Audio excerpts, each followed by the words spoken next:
ഒരു കാര്യം പറയാൻ മറന്നുപോയി, ഞാൻ ഷായ്സാന്റെ ഒരു സിനിമ ചെയ്തു, കടുവ. ശരിയാ, വിവേക് ഓബ്റോയുടെ വൈഫായിട്ട്. എങ്ങനെയുണ്ടായിരുന്നു? അത് അടിപൊളിയല്ലേ?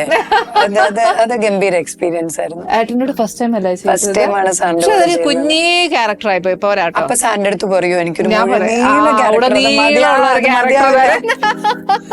തീർച്ചയായിട്ടും പറയാം. അല്ല, അത് തീർച്ചയായിട്ടും അത് വലിയ സന്തോഷമുള്ള കാര്യമായിരുന്നു.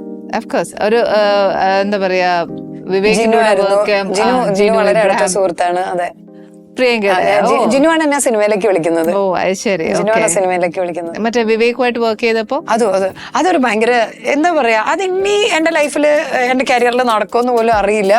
പക്ഷെ അതൊരു ചേച്ചി, എത്ര പേര് ഞാനിവിടുന്ന് മാറി പോകുമ്പോഴത്തേക്കൊക്കെ എത്ര പേര് എന്റെ അടുത്ത് ചോദിച്ചിട്ടുണ്ട് വിവേക് ഒബ്റോയുടെ പേരായിട്ട് ചെയ്തു അല്ലേ എന്നൊക്കെ പറയുന്നത്. അപ്പൊ എനിക്ക് അതെ 2 സീനിൽ വന്നിട്ട് ഇങ്ങനെ മുഖം കാണിച്ചിട്ട് പോയതിനാണല്ലോ. പക്ഷെ എങ്കിൽ പോലും അദ്ദേഹത്തിന്റെ കൂടെ സ്ക്രീൻ സ്പേസ് ഷെയർ ചെയ്തു എന്ന് പറയുന്നത് ഒരു വലിയ കാര്യം. ഇഷ്ടമുള്ള ഒരു ആക്ടറാണ്. അത് മാത്രമല്ല, അദ്ദേഹം നല്ലൊരു മനുഷ്യനും കൂടെയാണ്. സത്യം. ഞാൻ 1-2 വളരെ ഡൗൺ ടു എർത്ത് ആയിട്ടുള്ള ഹ്യൂമൻ ബീയിങ്. ഭയങ്കരമായിട്ട് ഞാൻ ആദ്യം വിചാരിച്ചു ഭയങ്കര ജാടയ്ക്ക് സംസാരിക്കും, അങ്ങനെ ഒന്നുമില്ലായിരുന്നു. അദ്ദേഹത്തിന്റെ ഭാര്യയുടെ പേരും പ്രിയങ്ക എന്നാണ്. ചോദിച്ചോ? അല്ല, ഞങ്ങൾ ഈ സംസാരിക്കുമ്പോഴത്തേക്ക് ഇരുന്ന് പറയും. യെസ്. പക്ഷെ ഇച്ചിരി മലയാളമൊക്കെ പറയും അല്ലേ? എന്നോട് ഫോണിൽ ഇങ്ങോട്ട് ചോദിച്ചു സുഖമാണോ എന്ന്. ഞാൻ പറഞ്ഞേ, ഞാൻ ഹിന്ദി പറയാൻ പോയപ്പോ ഇങ്ങോട്ട് മലയാളത്തിൽ. അവരത്രയും എഫേർട്ട് എടുക്കുന്നുണ്ട്. അപ്പൊ ഇപ്പൊ എത്ര ലാംഗ്വേജ് അറിയാം? തമിഴ് നന്നായിട്ട്. കന്നഡക്ക് മനസ്സിലാവും, തെലുഗും മനസ്സിലാവും, കുറച്ച് മനസ്സിലാവും. അപ്പൊ നമുക്ക് പറയാൻ പറ്റും. ഡയലോഗ്സ് എന്നാ ഞാൻ പറയും ചേച്ചി. അല്ലാതെ സംസാരിക്കാൻ അറിയില്ല, മനസ്സിലാവും. കന്നഡ ഇച്ചിരി അർത്ഥ ಗೊತ್ತು. അതല്ല പിന്നെ എനിക്ക് മനസ്സിലായി. ഇപ്പൊ നമുക്ക് ഭക്ഷണം കൊടുക്കാം, അതാ നല്ലത്. ഇനി വല്ലതും പറഞ്ഞു കഴിഞ്ഞാൽ എനിക്ക് ഒന്നും മനസ്സിലാവാൻ എന്റെ കന്നഡ. പക്ഷെ കന്നഡ മനസ്സിലാവും. ഈ പറഞ്ഞ മീൻസ് എനിക്ക് പറഞ്ഞാൽ മനസ്സിലാവും. അല്ല, നമ്മളൊരു സിനിമ ചെയ്യുമ്പോഴത്തേക്ക് കുറേ സീൻസ് ഉണ്ട് നമുക്കെങ്കിൽ അത്രയും ഇങ്ങനെ വലിയ വലിയ ഡയലോഗ്സ് ഉണ്ടായിരുന്നു. അപ്പൊ അത്രയും ഡയലോഗ്സിൽ എന്തോരം വേർഡ്സാണ് നമ്മൾ പഠിക്കുന്നത്. പക്ഷെ നമ്മൾ അവിടെ നിർത്തി കഴിഞ്ഞാൽ ആ ലാംഗ്വേജ് പിന്നെ പഠിക്കാൻ പറ്റില്ല. പക്ഷെ അതിനുശേഷം വീണ്ടും അതുമായിട്ട് ബന്ധപ്പെട്ട ആരോടെങ്കിലും ഇടയ്ക്കെങ്കിലും ഒക്കെ നമ്മളിങ്ങനെ കുറച്ച് സംസാരിക്കുകയാണെങ്കിൽ അതിങ്ങനെ പോകും. പിന്നെ ഹിന്ദി നാച്ചുറൽ അറിയത്തില്ലേ? നല്ലതായിട്ട് ഹിന്ദി അറിയാലേ? ഇല്ല, ഹിന്ദി സംസാരിക്കും. ചേച്ചി നന്നായിട്ട് പറയില്ലേ? പിന്നെ ഭക്ഷണം വിളമ്പാം.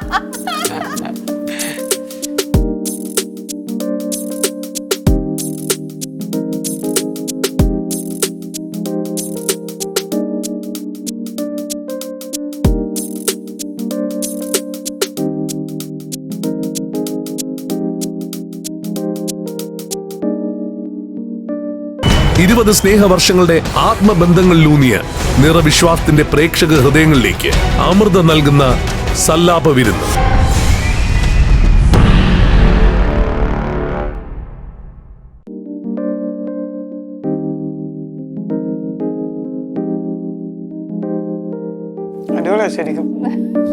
ഇപ്പൊ ശരിക്കും പറഞ്ഞാല് ഈ പ്രിയങ്കയുടെ ഫുഡ് റൂട്ടീൻ ഒക്കെ എങ്ങനെയാണ്?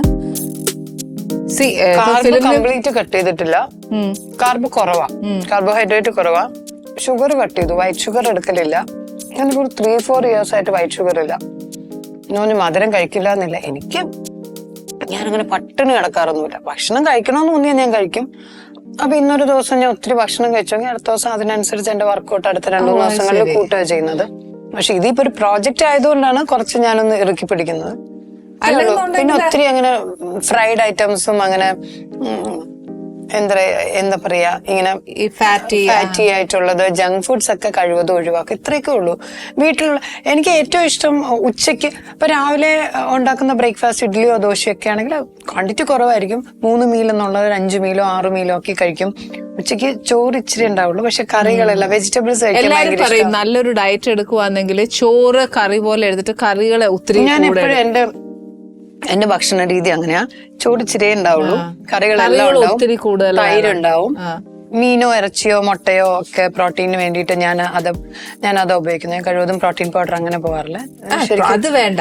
ഞാൻ എപ്പോഴും ഇങ്ങനത്തെ വീട്ടിൽ നിന്ന് തന്നെ ചിലപ്പോൾ ഞാൻ ഒത്തിരി ഡയറ്റ് അങ്ങനെ നോക്കുന്ന സമയമാണെങ്കിൽ ഞാൻ പുറത്ത് പോകുമ്പോഴത്തേക്കും വീട്ടിൽ നിന്ന് തന്നെ എന്തെങ്കിലും ഒന്ന് കുക്ക് ചെയ്ത് എടുത്ത് വെച്ചിട്ടൊന്ന് സാലഡോ ഇങ്ങനെ എന്തെങ്കിലുമൊക്കെ സാധനങ്ങൾ എന്റെ കയ്യിൽ എപ്പോഴും ഉണ്ടാവാറുണ്ട്. ഇങ്ങനെ വേണ്ടിട്ട് എന്തെങ്കിലും ഒരു കാര്യം. ഒന്നാമത്തെ കാര്യം ഈ പറഞ്ഞ പോലെ 5 മീലായിട്ട് കഴിക്കുമ്പോൾ നമുക്ക് ഇടയ്ക്ക് വിശന്നാലല്ലേ, അപ്പൊ സാലഡ്സ് ആയിട്ടും കുറച്ച് ശ്രദ്ധിച്ചാ കഴിക്കുക. കുറച്ച് പിന്നെ അതങ്ങ് ശീലമായി, അങ്ങനെ കഴിച്ച് ശീലമായി. പിന്നെ ഭക്ഷണം എപ്പോഴെങ്കിലും കഴിക്കണമെന്ന് തോന്നിക്കഴിഞ്ഞാൽ കഴിക്കും, അത്രേ ഉള്ളൂ. അല്ലാതെ ഈ പറഞ്ഞ പോലെ ഇങ്ങനെ ഇന്നത് അങ്ങനെയൊന്നുമില്ല. കഴിയുന്നത് നമ്മുടെ ഫുഡ്. എനിക്ക് വീട്ടിലുണ്ടാക്കുന്ന ഭക്ഷണം ഭയങ്കര ഇഷ്ടമാണ്. അമ്മ നല്ല അസൽ കുക്കല്ലേ? നല്ല അസൽ കുക്ക്, ഞാനും കുക്ക് ചെയ്യും. അപ്പോ മോന് എന്തൊക്കെയാ ഇഷ്ടം? മോന് ഈ പറഞ്ഞ പോലെ അമ്മ ജങ്ക് ഫുഡ്സ് കഴിക്കില്ല, മോന് പക്ഷെ ഇഷ്ടമല്ലേ അതൊക്കെ, ബർഗേഴ്സ് അങ്ങനെ അത് ഇഷ്ടമാണ്. പക്ഷെ അധികം മേടിച്ചു കൊടുക്കുകയല്ല. ആദ്യം മേടിച്ചു കൊടുക്കുക. അമ്മമാരുണ്ടാക്കി തരുമ്പോ അതിനൊരു പ്രത്യേക സ്വാദാ. ഈ പറഞ്ഞ പോലെ പണ്ട് എന്റെ അമ്മ വീട്ടില്, എന്റെ ചെറുപ്പത്തിലൊക്കെ അമ്മ ഇങ്ങനെ കഞ്ഞി കുടിച്ചു കഴിയുമ്പോഴത്തേക്ക് എനിക്ക് അമ്മ കുടിച്ച കഞ്ഞിയുടെ വെള്ളം കുടിക്കാൻ എനിക്ക് ഭയങ്കര ഇഷ്ടമാണ്. അമ്മയ്ക്ക് ആ വെള്ളം ഞാൻ കൊടുക്കത്തില്ല, ഞാൻ കുടിക്കും. എനിക്ക് ഭയങ്കര ഇഷ്ടം, എന്തോ ഒരു ഇഷ്ടം, ഒന്നുമില്ല. പൊതുവെ കഞ്ഞി ഭയങ്കര ഇഷ്ടമാണ്. എന്റെ മോനും കഞ്ഞി ഭയങ്കര ഇഷ്ടമാണ്. മോർണിംഗ് അവന് ബ്രേക്ക്ഫാസ്റ്റ് കൊടുക്കുന്നതിനെക്കാട്ടിലും ഇച്ചിരി കഞ്ഞിയും മാങ്ങാച്ചാറും കൊടുത്തു കഴിഞ്ഞാൽ ഭയങ്കര ഹാപ്പിയാ. പിന്നെ എനിക്കും അതെ, എനിക്ക് നല്ല 3 നേരവും എനിക്ക് ഒരു മടിയും കൂടാതെ കഴിക്കാൻ പറ്റുന്ന ഭക്ഷണം എന്ന് പറയുന്നത് അത് കഞ്ഞിയാണ്. കഞ്ഞിക്കകത്തിൽ കുറച്ച് കഞ്ഞിക്കകത്തിൽ കുറച്ച് തേങ്ങയൊക്കെ, തേങ്ങാപ്പാലും ഒന്നും വേണമെന്നില്ല, ഇച്ചിരി നല്ല പാലുള്ള പച്ച തേങ്ങയല്ലേ, ആ തേങ്ങയും തിരികിയിട്ട് ഇച്ചിരി ഉപ്പ് ഒഴിച്ച് ഇച്ചിരി നെയ്യ് ഒഴിച്ച്, പുഴുക്കൊക്കെ ഉണ്ടെങ്കിൽ അത് ഇച്ചിരി കൂടുതലാണ്. ഇതൊന്നും ഇല്ലെങ്കിൽ ഒരു പപ്പടവും ഇച്ചിരി മാങ്ങാച്ചാറും ഉണ്ടെങ്കിൽ എന്റെ ദൈവമേ, വീട്ടിൽ അമ്മയ്ക്ക് സന്തോഷാ, വേറെ ഒന്നും ഉണ്ടാക്കണ്ടല്ലോ. ഈ പറഞ്ഞ എനിക്ക് വേണ്ടിട്ടെന്ന് പറഞ്ഞിട്ട് വീട്ടില് പ്രത്യേകിച്ച് ആരും ഭക്ഷണം എന്താണോ ഉള്ളത് മോനെ കൂടെ പഠിപ്പിച്ചു വെച്ചു കഞ്ഞി മതിയെന്ന്. പിന്നെ അമ്മയ്ക്ക് എന്നാ പാട്, രാവിലെ ഒരു കഞ്ഞി അങ്ങ് കലത്തെ വെച്ച് കഴിഞ്ഞാൽ അമ്മയ്ക്ക് സ്വൈര്യമാ, ഒന്നിനും മെനക്കെടണ്ടല്ലോ. അച്ഛൻ ഹാപ്പിയാ, അച്ഛനും അമ്മയും കൂടെ ആണോ ഇപ്പൊ ചെറുതിനെ നോക്കുന്നത്? അവർ രണ്ടുപേരും ഹാപ്പി. ഇപ്പൊ വടിയൊക്കെ എടുത്തു തുടങ്ങി. അച്ഛന്റെ ക്ഷമയൊക്കെ നശിച്ചോ? ഇടയ്ക്കൊക്കെ ക്ഷമ നശിച്ചോ അവിടെ അല്ലേ? Anyway, so happy. Annie's Kitchen. Let's cook with love.